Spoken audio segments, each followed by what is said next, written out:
जय हिंद दोस्तों। 90 शब्द प्रति मिनट डिक्टेशन स्टार्ट।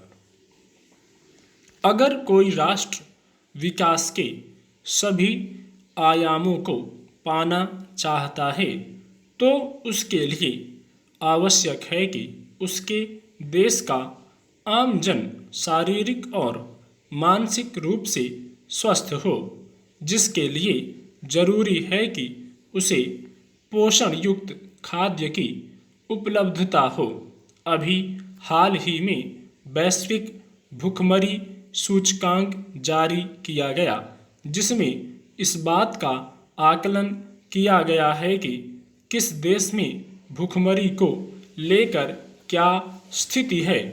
इस सूचकांक में दक्षिण एशियाई देशों की स्थिति बेहद खराब है, जिसमें भारत भी शामिल है।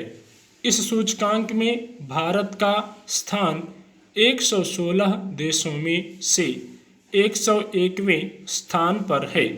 अगर अफगानिस्तान को छोड़ दें तो भारत अपने सभी पड़ोसी देशों से निचले पायदान पर है।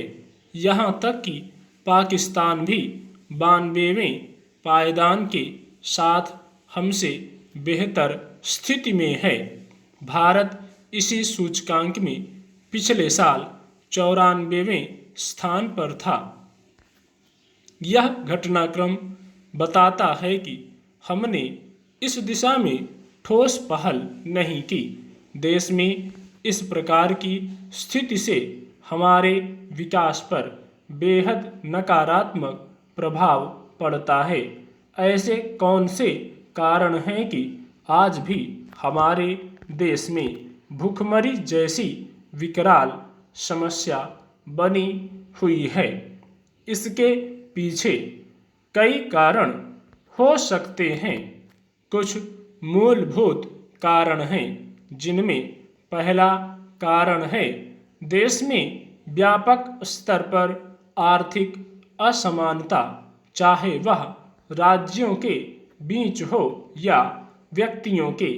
दूसरा कारण है कल्याणकारी योजनाओं में भ्रष्टाचार, जिसके चलते पीडीएस पोषण अभियान जैसी योजनाएं अपने मूल उद्देश्य में सफल नहीं हो पाती।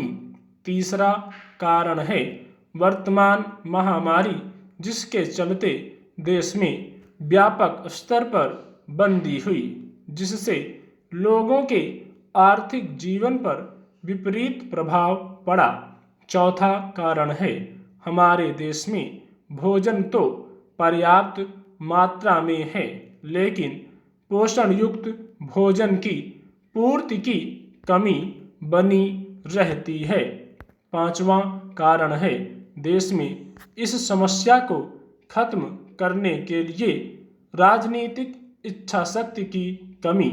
हमारे देश की राजनीति में शायद ही कभी भूखमरी जैसे गंभीर मुद्दों की चर्चा होती हो। छठवां कारण है आज भी आधुनिक सुविधाएं होने के बावजूद देश में खाद्य सुरक्षा का संकट बना रहता है। सातवां कारण है जलवायु परिवर्तन और राष्ट्रीय अंतर्राष्ट्रीय कानूनों का उचित तरीके से पालन न हो पाना।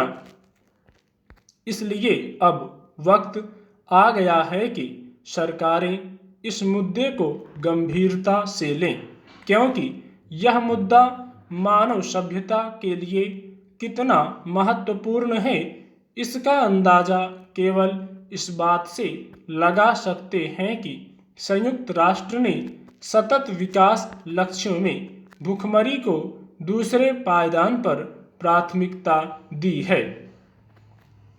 हाल में पेंडोरा पेपर्स से खुलासा हुआ कि कैसे दुनिया के अति धनी लोग अपनी संपत्ति को आयकर विभागों की नज़रों से छिपाते हैं।